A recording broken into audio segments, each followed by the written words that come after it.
Peace. Peace. I'm Majestic. What's happening, my brother?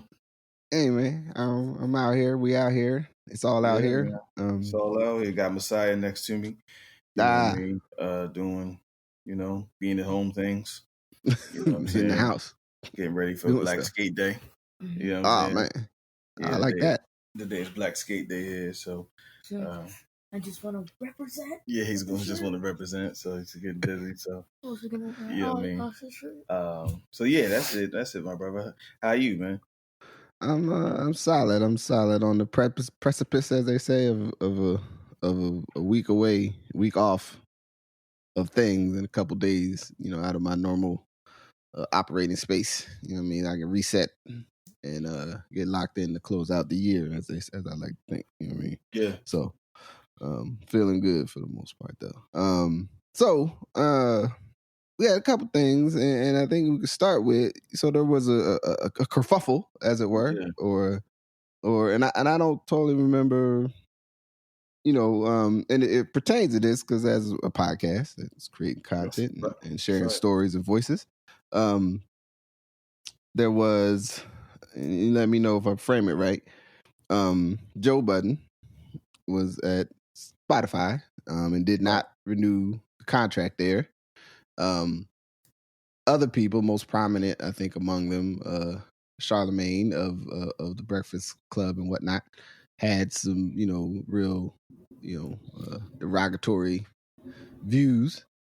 And Joe Budden, who, I listen sometimes to what he be talking about. Not all the time. I got a lot of podcasts in the podcast rotation, so I only got so many hours in the day. But I try to sample, But I went to listen, you sent it to me, and he, Joe goes real in on a concept that I think is really the issue that I think is cross a lot of different matters as it pertains to Black people at this time and Black men in a very specific kind of way, around ownership and control, right? And resources, I guess, is the way it framed to me. And let me know before we get into the matter of it, can you give me am I in the right lane of assessment? Yeah. I mean, I think, so I just think, as you go deeper, I think there's just a concept around public declarations and then responses to public declarations and then responses to public declarations. So I just think that idea of how we're having a conversation, and how conversations evolve is a really interesting one, right? In this context. And so, so I think you're on the right path here. Okay. So, I mean, the essential piece here was that some folks felt verbally that because the brother Budden did not keep his creative work at Spotify or the deal and didn't take their deal, that he was the loser or had made some monumental failure in judgment or thought about, as people say, securing the bag. Right. And Joe, to his credit, was, I mean, I think, and I maybe I'm not as informed as I need to be, but I feel like he made some real salient points around, one, ownership of your content, right? And then, and the larger thing, and I think it's very, and I've watched it just as someone who has been, listening and engaged in podcasts for a long time. So the question years ago, when way more less people, this is almost over a decade ago, when way less people were listening to podcasts, was one, where is this going, right? Because the two things that undergird the capacity, the ability to access these least easily, are Apple and Google, and they don't make any money off of really doing it. One, right? Yeah, okay. Like that was always people's concern, was that what if Apple and Google just decide we don't really want to help people to do this shit no more?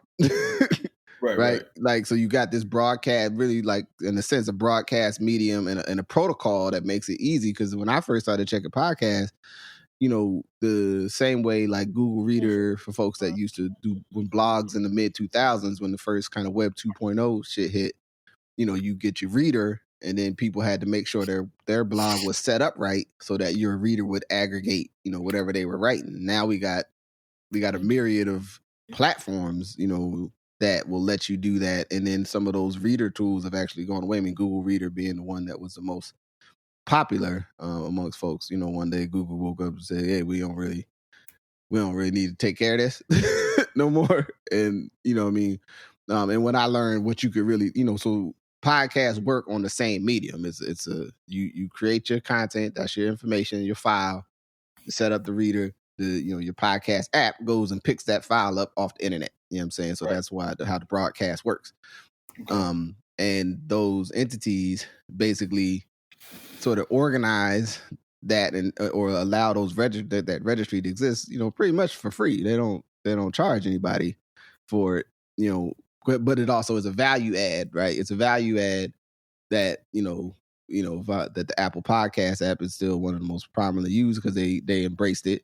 And it was consistent. And then so if you got an iPhone, it's right there. You know what I'm saying? If I send you the John, you can open it right up, but also even on Android, even though you might have to use a different app, whatever. If I send you the RSS feed, your phone will know what to do, put it in the thing, and then you can listen.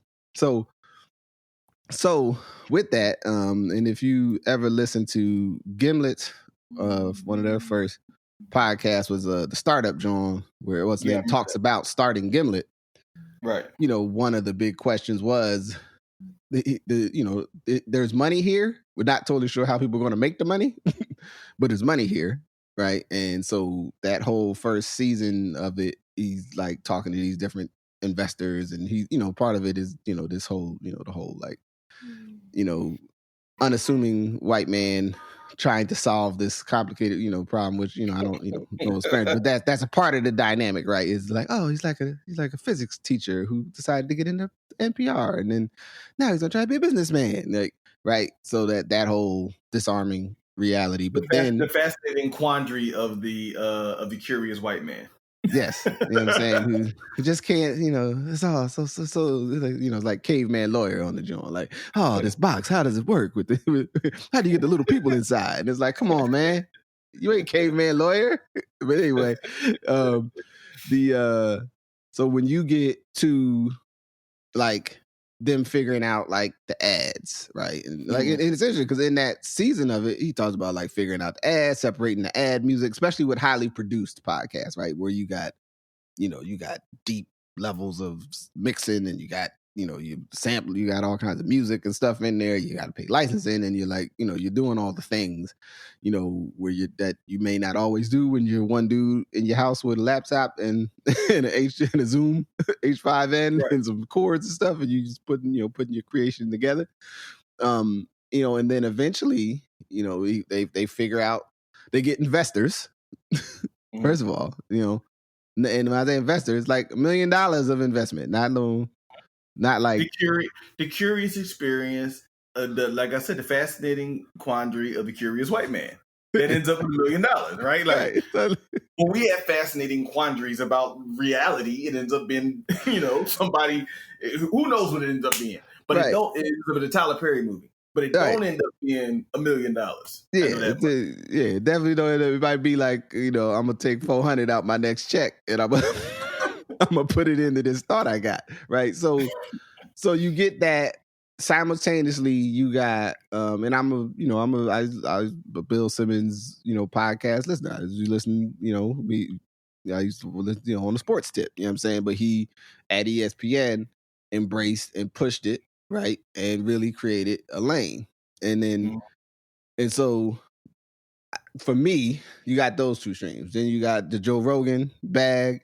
You got, who's the other dude? There's another cat. There's somebody else I'm missing. And then, oh man, Combat Jack, one love and all respect, dude. Combat Jack. Right. And what he was building. So you had these, to me, those are some of my pillar entities that in Combat Jack used to talk about all the time on the show, that like, yo man, we did this shit for like 5-6 years and motherfuckers didn't care. Like nobody, like people was listening, but nobody was listening, and then, folks started adapting and understanding the medium. people that you would want to interview that maybe would engage with larger or, what we might call mainstream media entities started to see the value of being in these type of settings to like share parts of your story and your world. So fast forward, because I don't want to tell the whole history of podcasting. Spotify, the thing though that was always the thing was who will come in with more money, right? To figure out like how, like what this is going to look like in the sort of kind of in perpetuity or what have you. So Spotify slid in with bread. They bought Gimlet, they bought the Ringer, which is Bill Simmons' like newest thing, or I mean they but and there's Luminaries, another one that's an exclusive, like where so this mix of exclusivity. That's one that Axelrod is on. Axelrod's new content is on there, and that Seattle joint. Yeah. The one about Seattle. Yeah, I was on there along with that. Yeah. So right, so those are, they got stuff that you can. There's all these different podcast networks. I mean, the old What's the Name podcast was on the whatever the thing, I can't remember the name of it. You know what I'm talking about. Mm-hmm. the first iterations. And so there's money. Folks know there's money here and a way to do it. So you get to Joe, and he's like, this dynamic ad stuff and all this is this thing where they like, yo, we want to be able to go back in and use the computer technology to put ads back into shit. Right. And then though, but I think that the bigger point that I felt was important that he was talking about was ownership of our content, which is, we as Black people are always asked to trade on the thing that we have that's valuable to the macro world, and like not just trade on it, but like give it away. Right? Mm-hmm. Like we're not just asked to, we are retired rappers, we could say, right? And a part of the total unappealing part of making music was, at some point, I might have to like give up my creative content for like 25 cents on the dollar so I could be successful in this. I'm cool.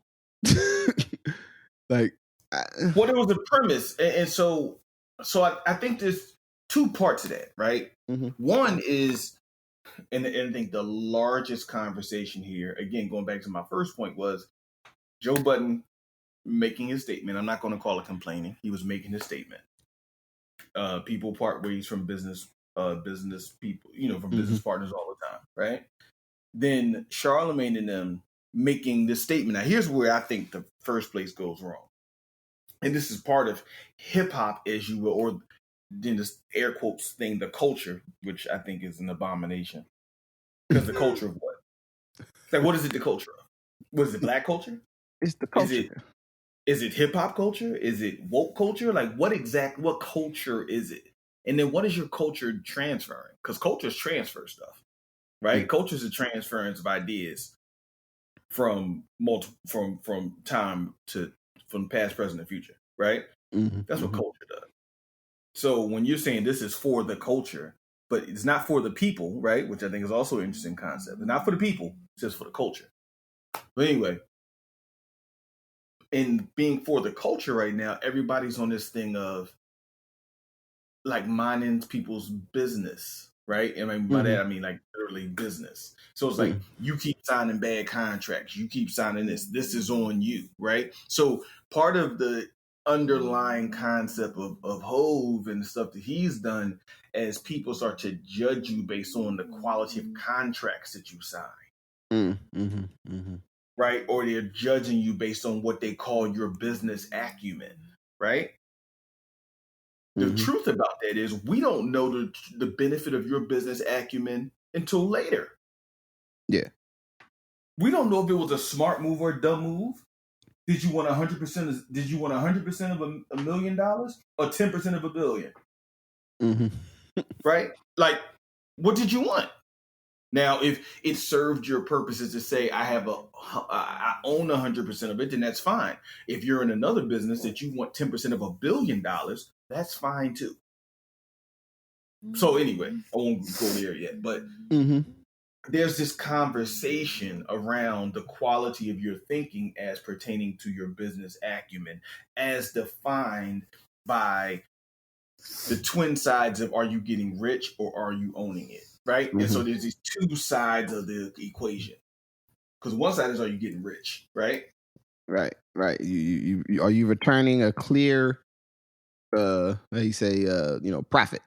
Like you get I got a payout, I got a royalty or whatever, I got a payout that's coming through, a strong payout. Because let's be real, Jay-Z also enters into contracts with people, right? As much as we do his whole ownership play, he enters into contracts. He doesn't own Live Nation. He has Rock Nation, which is Live Nation and Rock Nation. Right? He may have 51%, but I'm saying the general sense of he doesn't. There was a cash infusion when he went to go do the sports stuff. There was a cash infusion. It just wasn't all his money. Yeah. When which, he went to go work with Puma, which is smart, though. Right. Again, it ain't necessarily a bad thing. It's just a thing to understand. It's just a thing to understand. So that's what I'm saying. We have this equation in the culture, in air quotes, about, are you getting rich or do you own all of your stuff? Right? And so I think because we have these twin kind of posts without understanding global business, we start having dumb conversations. So then, Charlemagne's conversation starts to be dumb because of this kind of these polarities. So then, he responds. The other part of that is, again, going back to this model of music from the 30s and 40s, right? The model of music is based upon that time. Right. The model of music is based upon the radio, right? And so now we're in a time where the model of music was based upon you created this, I paid for it, I give you a little bit of it, but guess what? You can just go and sell what you just did anywhere and get paid. And then I give you a chance to sell it other places and get paid. And you got paid and I got paid. And as what happens a lot of times in American capitalism, we lost on that equation. Yeah. Writ large. So I just think it's an interesting space of like how we even get to a place of Joe Budden making a statement about his contract, but then Charlemagne in particular, right? Being like, yo, you just signed bad contracts. You don't have good lawyers, right? Which again goes to the place, yeah. Well, it's the odd thing of, one, you do we know the details right now? And I bear witness to the idea that, like, if someone seems to keep having issues, that maybe the issues are them. But also, I bear witness that that's okay if that's their issues. Like, you don't have to be what is the standard we're trying to map someone to be, right? And so then, and then there's a whole dynamic of, like, especially I think about it as folks in a certain, stratosphere of sort of the content and media world who exists in like a social sphere, right, with each other, right? So then I get into, like, is this some other, there's some other personal arsenal, you know what I'm saying? Like, yes, we clearly heard, right? Yeah, and then just like, I've been thinking about, like, and I think that 50 Cent and T.I. are actually going to do a versus, but last night 50 Cent was all the way. With the memes and the jokes and the T.I. like, it's hilarious actually. I don't know if he writes all that stuff himself. But, yeah, I don't know if he writes that stuff himself, but the shit is hilarious. I'm like, I don't even know. Like, it's like, they're clearly, but they're clearly bumping up the reality, right? So if you, it's almost like you might think it's personal, but it may not. It may totally be like, no, we gotta, like, if we gonna battle, I need to battle you. Like, we need to have some gruff, right? So, switch to this dynamic. You have I think a couple things play at the same time. You do have a serious question about the value of people's content, right? And understanding, like, future direction of this and what I've been doing and what we've been doing together. And Like, and I go like, hey man, you know, I keep growing this and it gets to the place where someone external sees what we're doing and sees us and go, oh man, you know, I really love to, you know, back up the truck for y'all brothers and, you know, bring you onto the team. What I'm going to need though, I'm going to need all 35 episodes or 50 episodes y'all did before I was around. And I'll be like, nah, unless we got $1. Like, no, that, you know, we're not going to do that. You know what I'm saying? Like, why you get to take something you wasn't around or nor a part of? You know what I mean? Unless you got a really big check in there. And even then, multiple. And so I guess for me, it's like, yeah, again, going back to this idea of American business and how do you engage in American business and global business, right? Which kind of ties into, and spin it a little bit and to bring it back, ties into the conversation around Dame Dash and Jay-Z broadly, right? Dame Dash is a rugged, I want to own 100% of it all, regardless of how much it makes, right? Yeah. He likes the flexibility and control of that. Where Jay-Z at some point, creating multiple partnerships, created a really powerful place at the table, but their partnerships and models he has with a lot of global capital, right? Like, you know, you probably has ownership and stock in Puma, but at the same time, you're not the majority stock person in Puma. Yeah, but they understand that what you're coming with is actually going to make Puma money. So you have a really serious place and an ability to help other people make money. Yeah. Right? Hence Nipsey Hussle and you know what I'm saying? Like the Marathon clothing and the whole bit. So it became a fundamental thing of, again, going into American business. Is the idea of American business to create businesses to sell? Or is the idea to create businesses to pass on? Right? And some variation of both, right? I don't want to frame it as polls when it doesn't have to be. But that becomes the broader challenge that in our community and in the context of hip hop still hasn't been kind of like resolved, right? Yeah. Like, well, I think about it like it's the, you know, even we talk about build, you know, community change. I mean, it comes up like, it's like, oh, well, the only, like, who should get the profit, who should be involved, who gets to make the decision. You know, like if I as owner, we want to tear down Grandmama and them's old house and put in a triplex, but don't nobody else in the neighborhood want a triplex. But we like, yo, we're trying to maximize the investment. You know what I mean, we got this piece of land. We build 3 cribs. We can live in one and rent the other 2, and we can, you know, sustain our family. Like, well, that the whole neighborhood might change now, so everybody mad at you. And it's like, well, damn. You know what I'm saying? Or in a different example, you know, you look at how people, you know, because it's a constant thing with Black businesses is getting capital to get going, and not having enough access to the capital streams and the tools. You know, some people say, well, you know, don't take this, what's the name, this bad loan from an investor, but they'd be like, yo, I got a vision and I got something I think that'll work, and I don't have enough bread, so I need to enter into a partnership with somebody that got bread. Right. So then I can, you know, then only I can build it up and I can recover my position if I want to keep it or not, you know, lose control. Like, you know, this is the place of, I think of constant conflict is like, it's what does the change, what's the future look like? And then, you know, if the only way is complete ownership, that's just for certain things that, you know, if we want to have a broad food distribution business, you know what I mean, selling produce and all things related to feeding the community. You know, there's a whole high level of infrastructure at scale. I know that's a concept you drop on them at scale to get to the place where you could supplant, you know, whatever the distribution systems that currently exist are. You can't just like walk in and be like, well, look, we got like 20 people that really want to work on it. It's like, yo, Amazon has what, like 5 to 6, 7 sometimes distribution centers in one market to deliver all that stuff. You know what I'm saying? Whether we think that's a good thing or not. Like, right. Yeah, I mean, so like if you like, yeah, man, we're gonna replace Amazon with, you know what I'm saying, Oak Tree.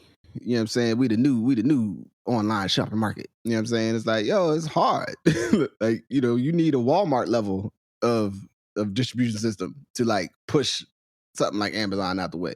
Now, if you're talking about a different, like I said, a different scale in a different market, then then let's talk about it. But I think the specifics of business to me are often thrown out the window when people get to talking. You know what I mean? And people just start looking at numbers again. They go, oh well.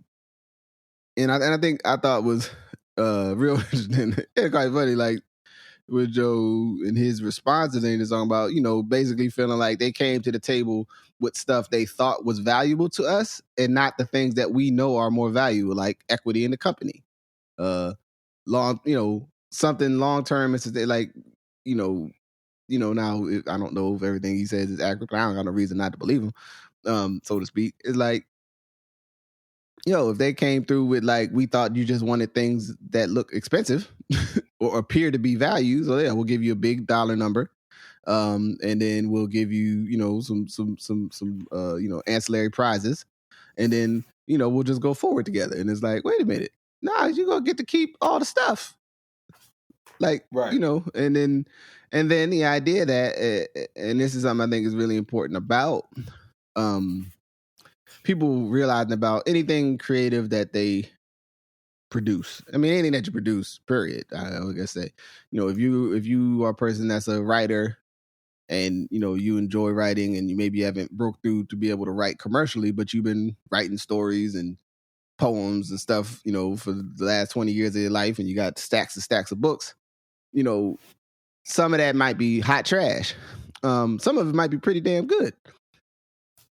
If you break through in the writing world with one of your submissions or whatever, or however you do it, suddenly all that back catalog, depending on how you become Harry Potter out here, right? Suddenly the people are gonna be interested in whatever the hell you was writing in them other books that maybe didn't get published, or they're like, oh well, we found this undocumented.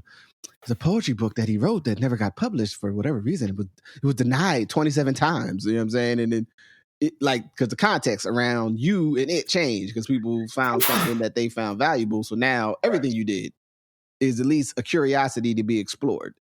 You know what I mean? And I think that the acknowledging that, and that, as it pertains to, the future of podcasting, and definitely between these, I mean, there's a lot of other things. It's like basically every different thing has something that's sort of, there's Spotify, the Apple and Google are still the primary aggregators of all this stuff. But then like iHeart, Luminary, there's a couple of the podcast networks have like, where you paywall to access. I think at least they used to. I don't know if they're all, as prominent. Some of them had podcasts I ain't never really listened to, or the podcast I listened to stopped, so I stopped listening to what they was doing. But you know what I'm saying? Like, will all these different subscription models work? You know what I'm saying? Will they not work? That is still the question. But there is definitely, especially once one develops an audience and you get to that scale, like, there's a value if you got, several 100,000 people following you or watching your thing on YouTube for 2 hours twice a week. And, I thought that was a really important point.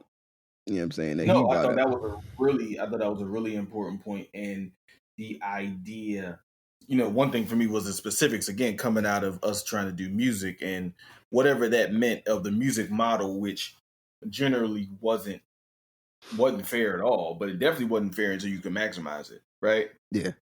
Like it wasn't fair until you could go on tour over and over and over and over again and produce for other people and get $100,000 a show. You know what I mean? Mm-hmm, mm-hmm.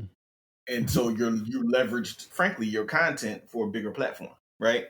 And again, you can debate that. And then you had people who the money they can make you, right? And in music, the company was able to give more ownership and equity based upon the fact that you brought more to the table, right? Like, or you had channels that you could go yourself, right?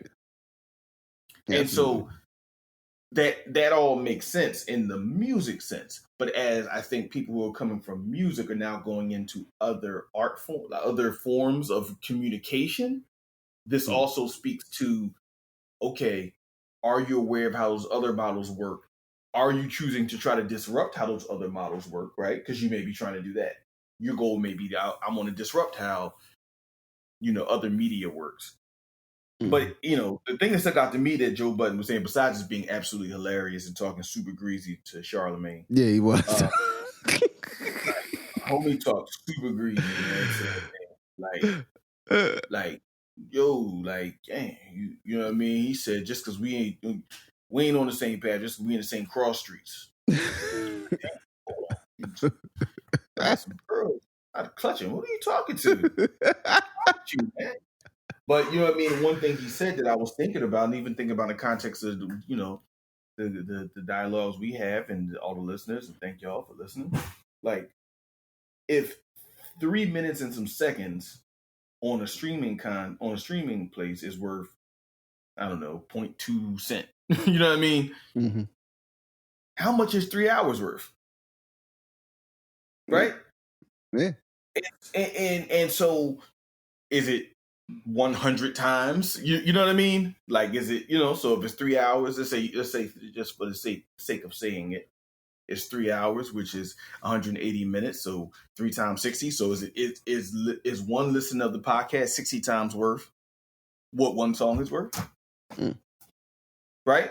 Because it is the multiplied content. Mm-hmm. Mm-hmm. Yep. And so what does that mean going forward for, again, the cost of content, the cost of creation, right? Like, that whole meme everyone shows, like, you don't pay me for what I'm doing now. You pay me for all the time I was doing something before. Well, I don't know. I'm kind of paying you for what you're doing now. What I'm paying you is what you did before, right? I'm paying you the number because of the idea that you worked as hard. But I'm not paying you for what you did before. What you did before was what you did before. Yeah. I'm paying you because you can deliver a service, right? But in that same way, if someone's listening and someone says, "Hey, man, you got a surefire thing going on, like on 70 shit. Like, you got a surefire thing going over there, Justice. You got Ask Your Oldhead. You got the good brothers, man. You got some stuff happening." It's kind of like, okay, that makes sense. But when you're getting an hour of content by subject matter experts, no matter what it is, right? What is that worth, right? And that becomes a new world, right? That becomes a new world just across the board, right? Because then that's like, okay, how much should it cost to hear us talk, right? I mean, as crazy as that sounds, like, okay, like what should be the entry cost to hear us talk, right? Yeah. What should be the entry cost to hear us talk for people who, if you just were doing Patreon or whatever, like, okay, so is it worth $5 a month for you to hear us talk? Is that an appropriate cost of content, right? Especially if you can't cross monetize it. Mm-hmm. So I think for me, it brought out some broader systemic content and creative questions that, again, in this world of social media, it's like all hail the creative, right? Mm-hmm. Mm-hmm. Yeah. Yeah, we've definitely got to this place. And I've been doing I've been trying to purge especially my Instagram follows. I was like, I just follow too much stuff and I can't possibly see all that. But like I've been trying to analyze, like I try to look at like what people are saying, but then specifically around, once once you click on certain stuff, your ads turn into like, so I got all the ads about creating a funnel, not creating a funnel, doing your marketing ads, like that's all of my, that and fitness stuff. That's all the ads that I get, right? Because that's what I've been clicking on and looking at and trying to understand. And so then with that though, is this, and as someone that's creating content and is making art, as it were, as I like to say, also though, I'm like, I recognize the limitations of art, and that like content creators are really important and it's but there's also other stuff that's important. Like I'm not like I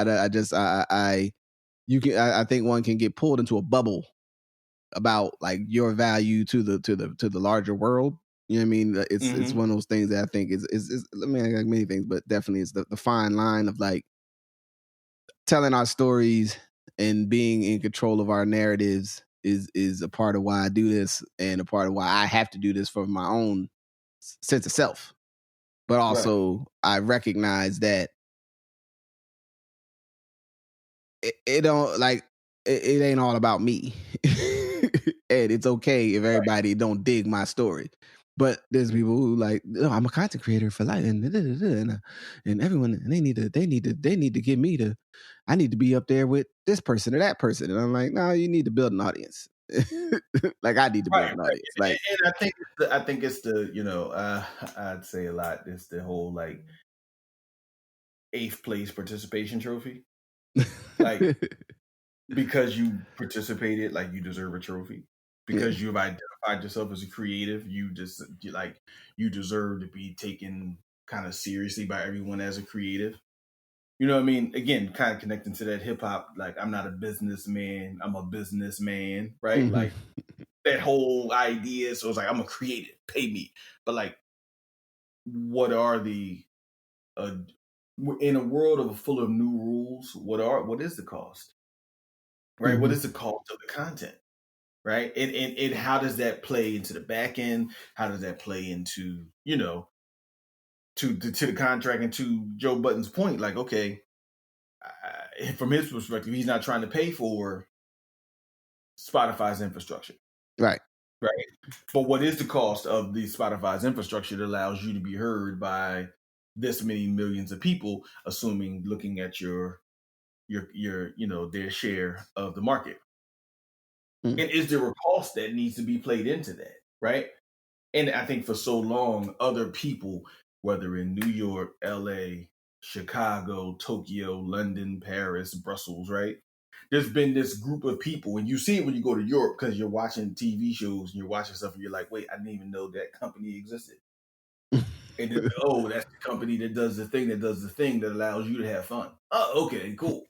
Right? Like I didn't even know but someone's getting rich walking into a room based off of what you didn't know about, right? From a global business standpoint. Right. And so this has brought up to me in a broader sense, right? Because before, you know how somebody might scribble 2 ideas on a shirt. So like Louis Vuitton got this new shirt, right? It's a nice shirt. Shout out, y'all can send me a shirt. But like it just says Louis Vuitton. It's kind of like writing, like 80s writing, like moonlighting or something, right? And that shirt is $110. Now I've $300 probably by far. But before I've always been like, why is that shirt $300? Because it didn't cost $300 to create the shirt. And absolutely right, it did not. But the cost of the brand, right, in someone's head and what that means is the value addition that someone puts on that, right? It's the cost of the brand. It's the cost of Louis Vuitton did its work for you so you can be respected when you wear it. Right. When you pull up in that space, which you know, leads to me ripped up or weirdly styled jeans and some probably some Jordans. Yeah. And Louis Vuitton shirt, there's certain people just they're gonna be, oh, I see you. Right. They confer a level of credibility to you that often you have not earned. Yeah. Right? And so you are paying them, this is how I see it. You are paying them for the credibility that they conferred upon you because you didn't have any. Right? You're not paying for performance, right? Like you're not paying because the shoe does something, right? You're not paying because like this makes you faster, right? Or it cushions your foot when you run and hit the concrete or the asphalt or the trail, right? Doesn't do that. You're paying for credibility. You're paying to be like, man, that's an expensive shirt. You're paying to be like you're paying to the fact that people see you're like other people, right? Because you're not like, okay, this was made in a wool mill in, you know, Italy by, you know, short Italian tailors who speak nothing but Italian and drink grappa all day, right? Like they've been making T-shirts for 100 years. They were the first T-shirt makers. You know what I'm saying? They've been weaving the wool into a fine, you know what I'm saying, a fine thread, and then lining that thread into a fantastic brocade. You know what I'm saying? Then they cut it with just the precision, you know what I'm saying, of the knives, so the threads don't even splinter. And then they sew it together. You can't even feel the seams when it touches your skin. Like they didn't do that, right? So it's not based on the calf leather or any of this. It's just based on their conferred benefit to you because you're generally probably not cool. Now, so it does bring up what is the cost of like being able to access information that, but for the people who were sharing it, you might not be able to get it. Now, in our world, the cost of that is the ability for businesses to get in front of you, right? So that you buy something.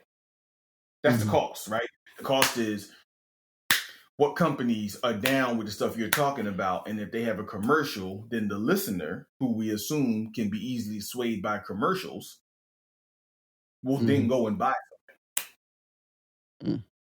Now, all this is a very interesting premise, right? So it kind of cut to me of the Joe Budden world. It kind of cut it a little deeper. Like, so the basic premise is, since I say something, someone wants to listen to it, so allow someone else to sell something else to someone. That is the derived acceptance of what my art is worth or what my perspective is worth.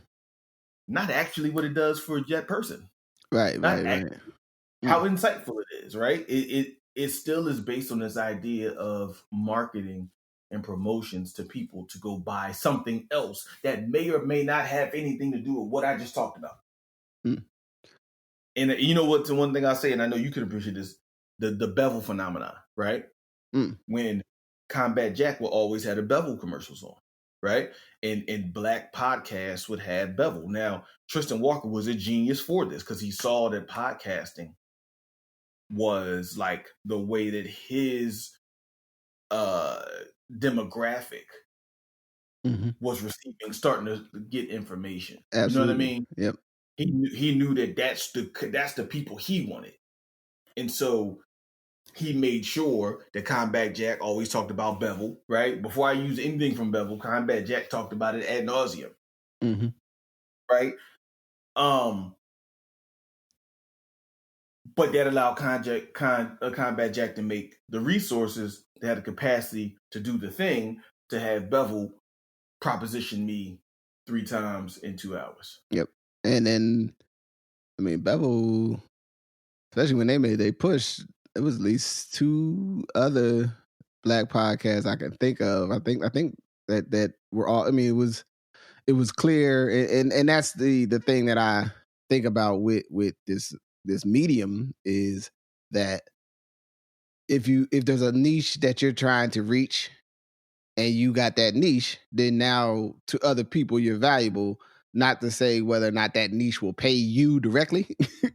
Right. And, you know, which then also gets to the question, you know, even the thing that I've been trying to tease out for myself creatively as I started doing this podcast, and was like, and I'll say initially, and I'm still not 100% sure, like, I don't feel that I want to have just whomever back up a Brinks truck, but yeah, just we trying to fund your podcast. You know what I'm saying?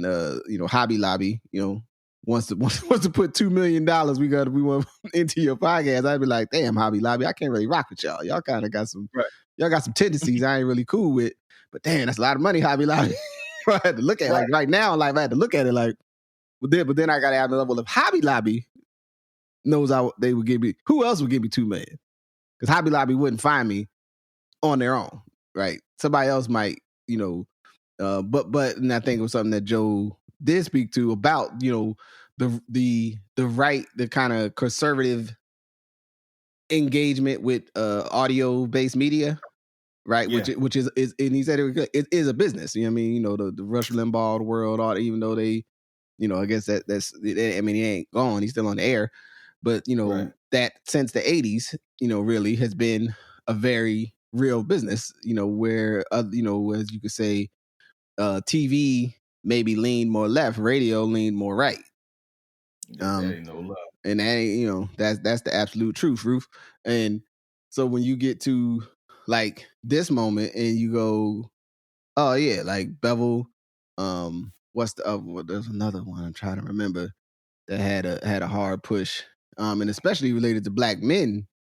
You know, a lot of black men, you know, they ain't listening to they're not watching The View. Like they like, if you're trying to tap black men, you got to go to some other mediums, and you know there's a value there. But also, I had an internal question of like, is that how? And it's something I'm still trying to tease out. Is that how I want to fund this media and content thing? You know what I'm saying? Do you know, or do I want to partner with certain types of businesses? You know, which I think is probably more to my politics, so to speak, would be to partner with folks who I see an affinity with, and we have some common vision, more so than just like, you know, random whoever. Now, also, all that is the talk of somebody that doesn't have 700,000 people downloading my podcast. My feelings may change. You know, you got to keep it a buck. Feelings may change. Right. It was like, yeah, we got 2 million downloads per episode.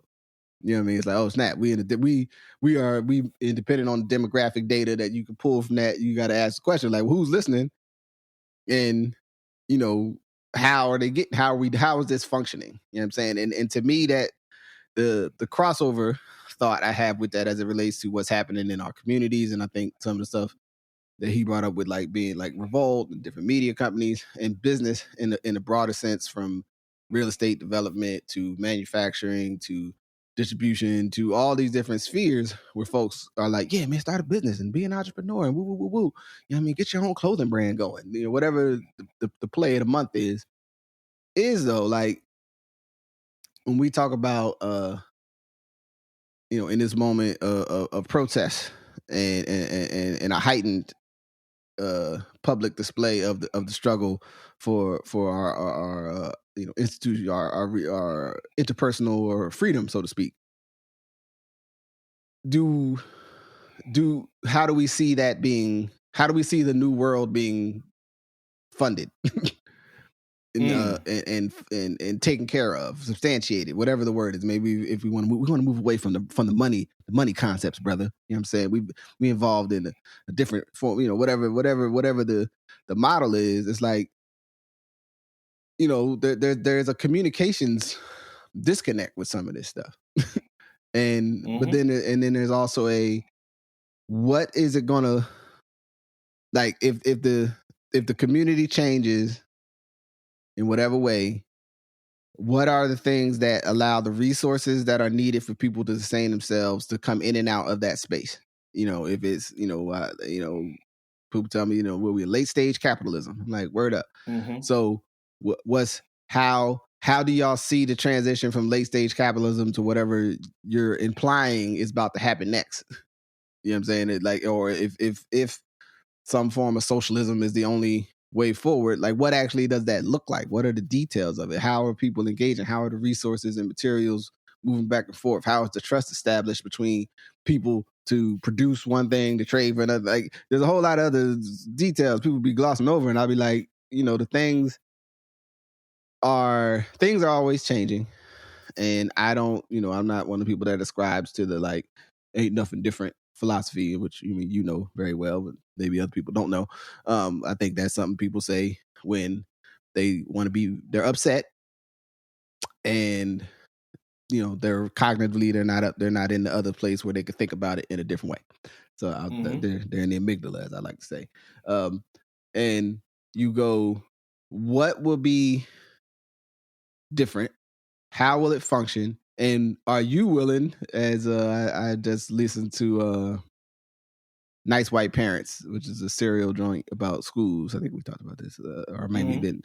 But you know, the sort of thing like, are you willing to put your own kids into this new world of how you live and how you take care of yourself? And it's like, if you ain't willing to put your own kids in, then why you try to tell other people to get in it?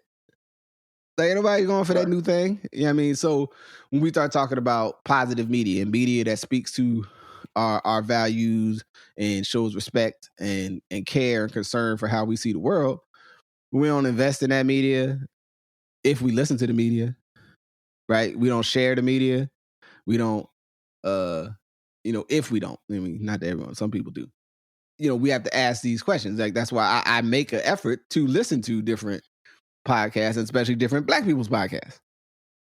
Somebody tell me they got a podcast, I got to go check it out. You know what I mean? And I try to also tap into other communities' podcasts somebody can put me on.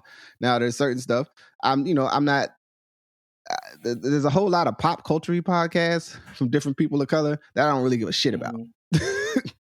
I don't care about fucking Brad, whoever, I don't know who the new person is now, but whatever media. Oh, this person said this. I want to have a 20-minute rant about Kanye and how much I love Miley Cyrus. I don't give a fuck about none of that shit. Like, just keep it at a buck. Like, I care about other issues. And there's a whole bag for that, right? There's a whole, like I told you, there's a whole bag in the tech, in the nerd space for the dude that could talk about coding and being fascinated with Pokemon. And he may be extra double street, but he talks in the language that those people that are not from our communities can connect with. They love that black guy, especially if he's short. If he's a short dude with like sort of halfway locks, but not really locks, they love him. You know what I'm saying? They do not want, but you come in with a little too much bass in your voice and a bit of gruff, they're like, oh, I don't know. He's a little edgy for me. You know what I'm saying? Like, I know the themes and the dynamics. I see what's going on here. And I'm not interested in being that. I'm not interested in giving you, I'm so fascinated with the way, like I said, the unassuming white man is like, I'm just trying to figure out this business thing. It's so... And then they have a certain kind of music come on and they breathe like it's on NPR. Well, that's the thing. You're right. That's the thing. Like, man, get the hell out of here, man. Get that shit out. Well, but that's the thing. Like, and so, but that's what goes into, okay, you've been conditioned to here's what you should receive. And you've been conditioned, broadly speaking, the conditioning got conditioning. That, like, here's the cost of doing that.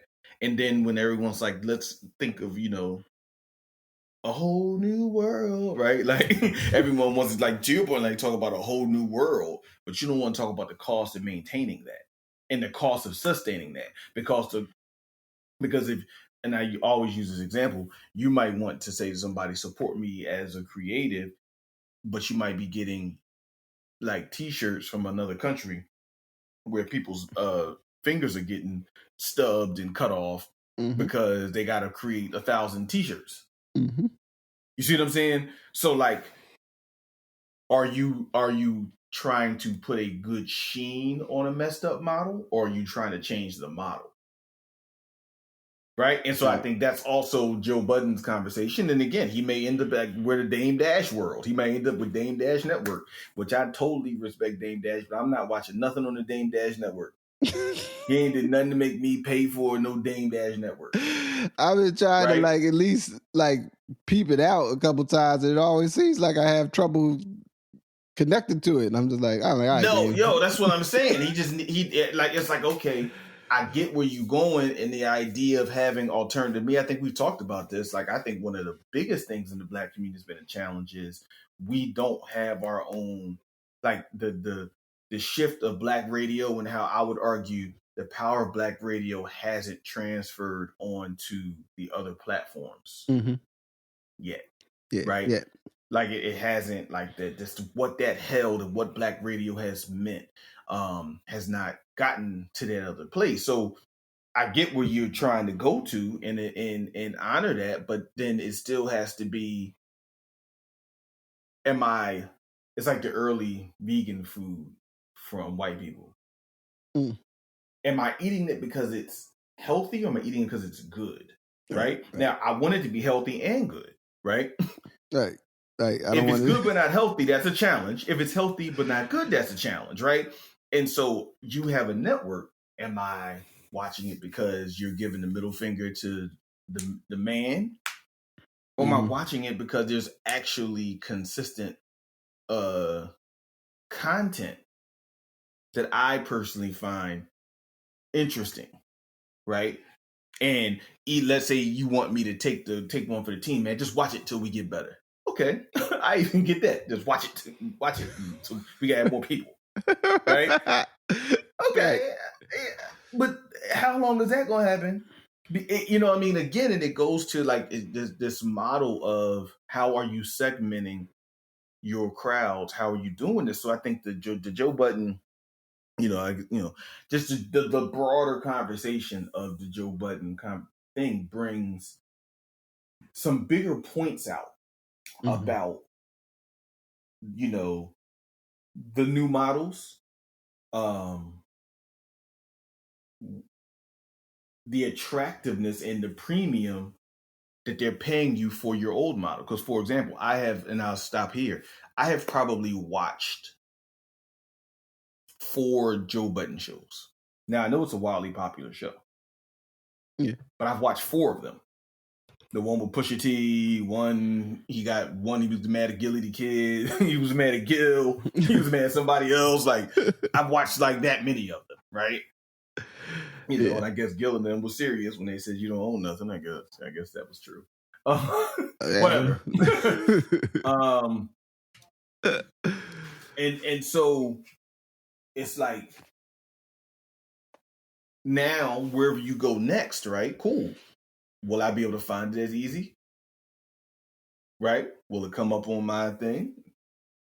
Are you going to, because you may not be with as many people or you may not be exclusive, are you going to do something different for me to pay attention? You know what I mean? So it's also the shift in how people personally do business to be able to engage and stay on top of not just local and national, but global trends. And I'll close my closing thought on this is this: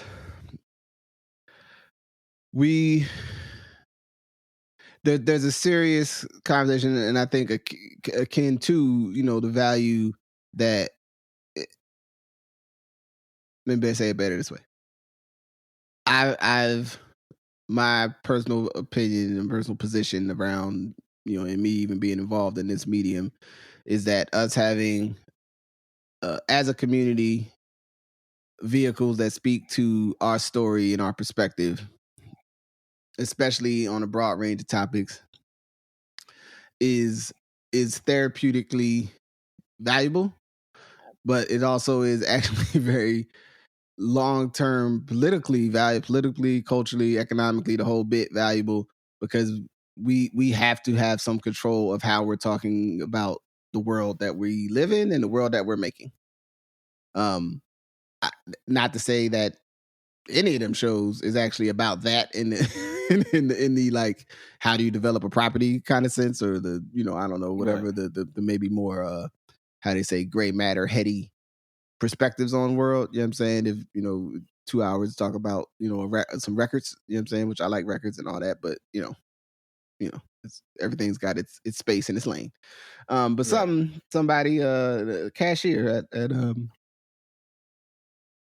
at one of the grocery stores here, I was one day and I was talking to him, or I'm trying to remember how we got to it, but I was talking about the podcast or whatever, and his thing was, he's like, I feel like podcasts are sort of the new like literature. And in terms of, especially that, because we might think of literature as like the end product of this author who's influential and everyone knows about. But the other part of literature is thousands, hundreds of thousands of people writing stuff and sharing it in different places. And maybe it was in coffee shops, maybe it was in writing groups, it was in what I'm saying, that you never hear of because they didn't become famous. But they wrote a whole lot of stuff. Right, and or maybe that whatever reasons that their writing never got from wherever it was to where it was going, or they just didn't have that ambition, but they did want to write.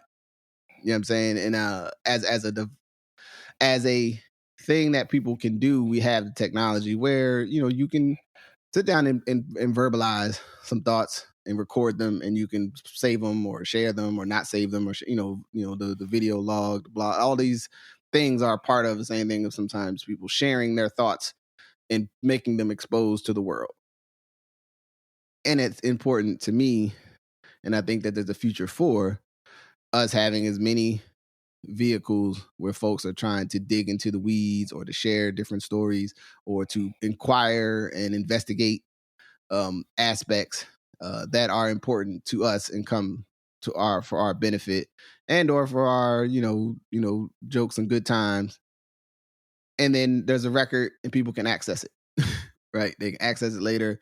Maybe it doesn't mean nothing to them now, but maybe later they go and they go, oh man, I didn't know somebody was talking about this. Oh, this is great. You know what I mean? Maybe they find something important to be recentered on what we sound like. Like all these things to me are valuable. And we got to keep pressing, but then also though, we do have to figure out like if this stuff, this content, these things people share if it's valuable and it serves some other purposes, then how do we keep it going? And then though also how are we being intentional about accessing these different perspectives and not using these. We got all this stuff now where if you want to know about something, and especially in like the US and a couple other countries, and you could probably go find somebody that could talk about it, and all of the basic equipment to put it out there is accessible to most people. You know what I'm saying? Like you could make it happen if now the ability to keep doing it. If you're going to tell a story every day for 365 days for 10 years, there's other capacity matters that impact that aren't necessarily related to the technology. Right. You know what I mean? So, so in a pivot, to close out our time today, and it's cool. We can go, it's my show. We can go over an hour, do whatever we want to do. John Thompson passed. Was on the weekend? I feel like it was. Yeah. And I think folks, I had a lot of thoughts. You know what I mean? Black men of a certain age. You know what I'm saying? Like who's a little younger than my grandfather, but older. More I guess closer to being what would be my father's age if he was still here than my grandfather. But I guess maybe you start. Like, what's something you just thought about with Big John? Big John. So number one, I was totally lied. Well, my father didn't check in on this one, but I was totally lied to as a kid because based on Big East basketball, I totally thought Villanova that Georgetown was the Death Star, and that Villanova were like the heroes. It's totally not true. Number one. So, as a Delaware Valley resident, I can admit that now. Two, the Big East had amazing basketball. So anyone who didn't have the benefit of seeing Big East basketball in the 80s, you missed out. Ranging from even Providence got good at some point. Mm-hmm. And every team reflected that city's energy, which you just don't see anymore. Yeah. Like with Georgetown was a DMV thing. Seton Hall had Newark players, had players from Orange, had players from Jersey City. St. John's had the Queens guys, had the Brooklyn guys, right? Mm-hmm. Like Connecticut was the only one you didn't know where nobody was from. Yeah. Connecticut. Like, did my man Cliff Robinson go there? Yeah. Right. Like for example, right. So that's what I'm saying. But you never knew where the Portland guys was from anyway. Like I didn't know only reason that David Stoudemire was from Portland because I seen him with a Jerry curl in 1993. But anyway, so number one, we was told just different stories and think about the race and the racism involved with like framing Patrick Ewing and John Thompson as the bad guys. Mm-hmm. When that's the worst, that's the farthest thing from the truth, right? Then it goes back to what I'll stop. Here's our conversation around mentors. And, there's the infamous story of how John Thompson went to Rayful Edmond of the infamous Rayful Edmond of DC fame and told him to stay away from Alonzo Mourning and some of his other players that were playing summer league teams down DC. And the fact that John Thompson had enough credibility in the street that Rayful Edmond listened to what John Thompson said.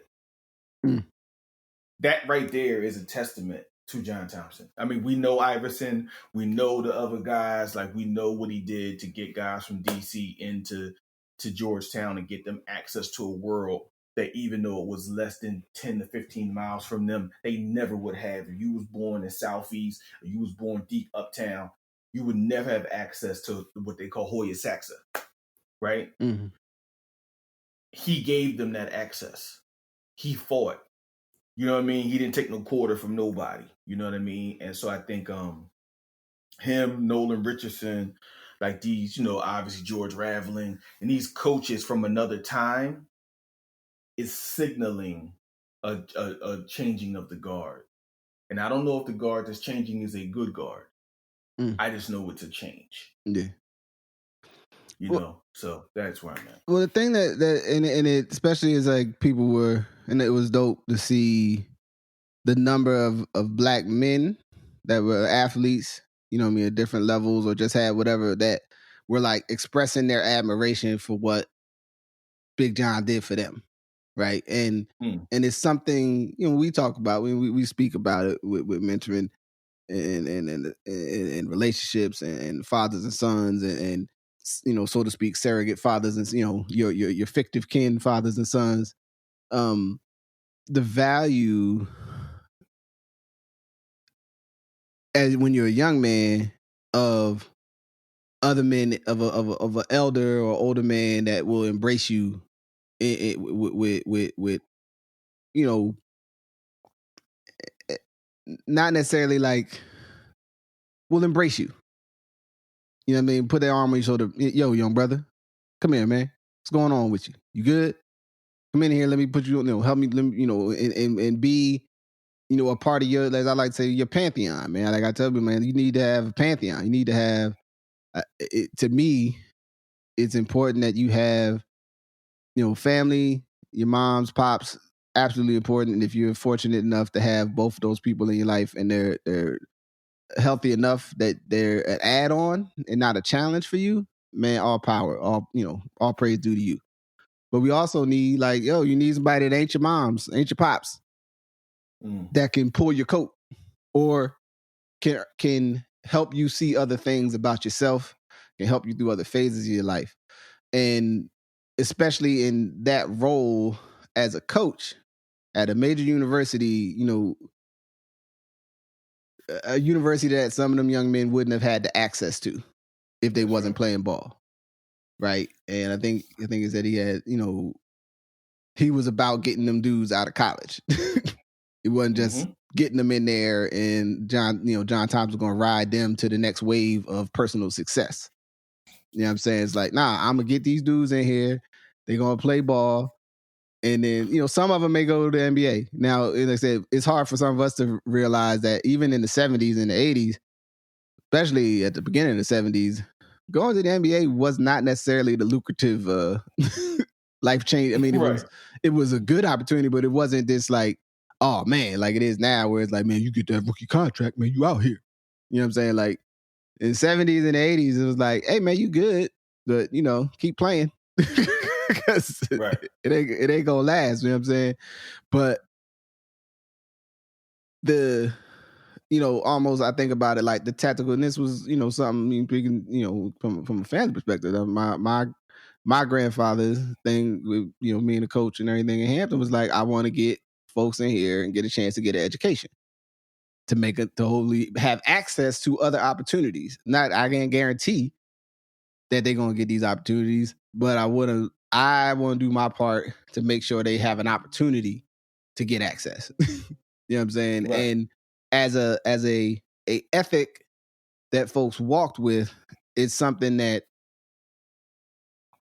I fear that we've got to a place where like we could talk ourselves out of the value of being the person to help someone get access to an opportunity.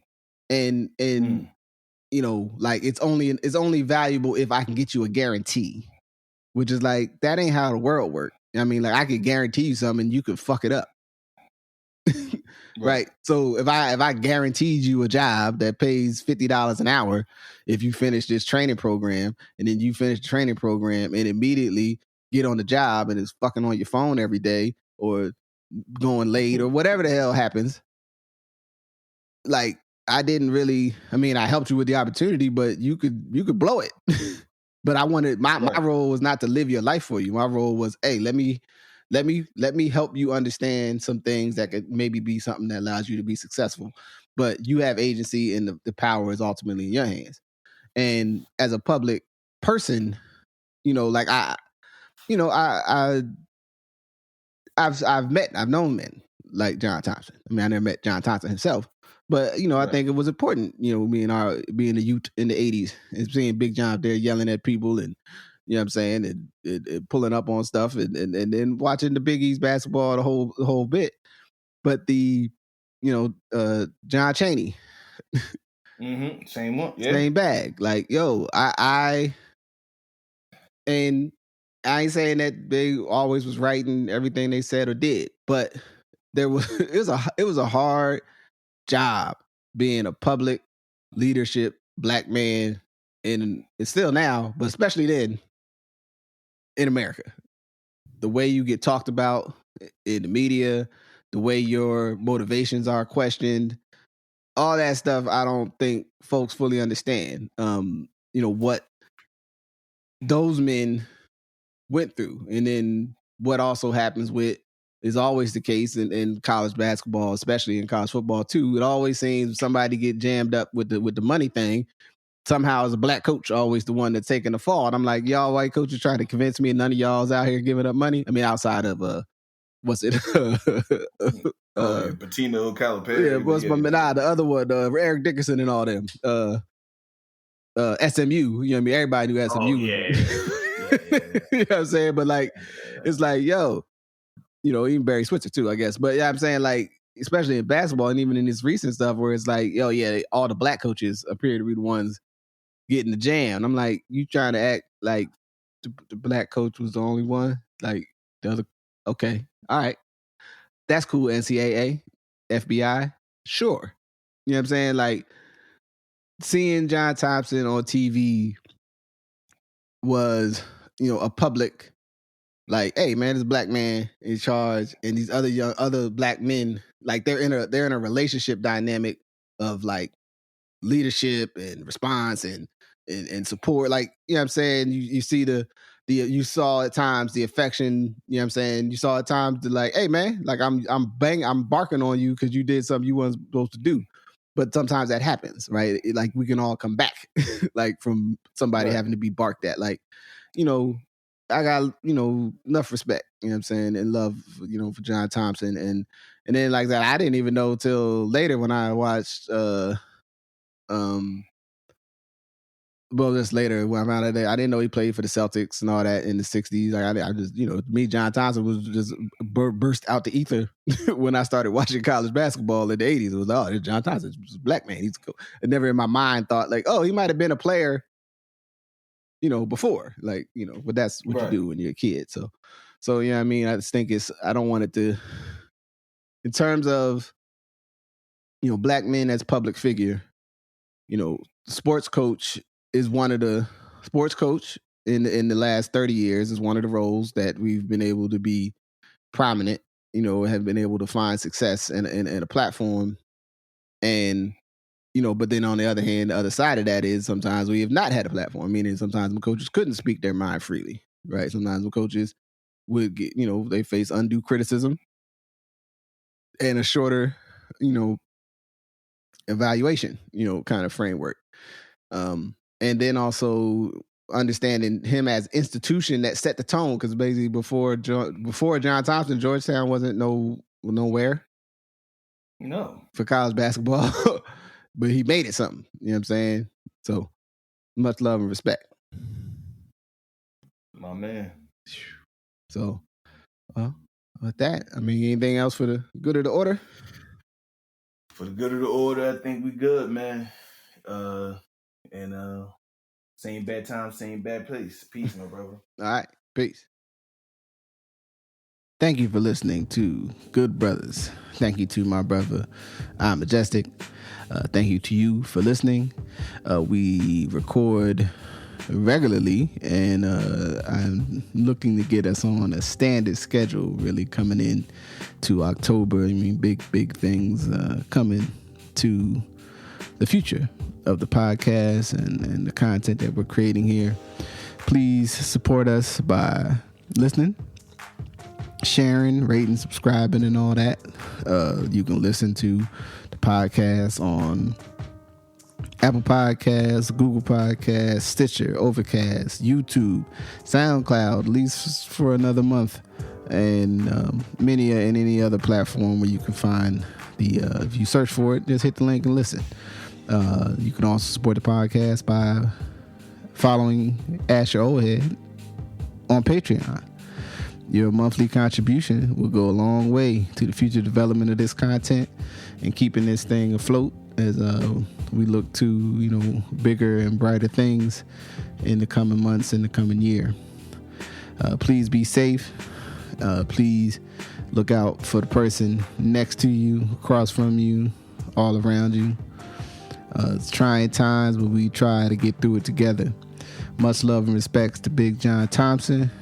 Thanks to his impact on my youth and on a lot of young men who grew up in the age I grew up in, who saw him doing his thing regularly on TV, coaching sports. Sports is never just about sports. But in any event, that's for another conversation. So appreciate the support. You can find us at Good Brothers _pod on Instagram. And that's it for this one. So thank you for listening. Peace.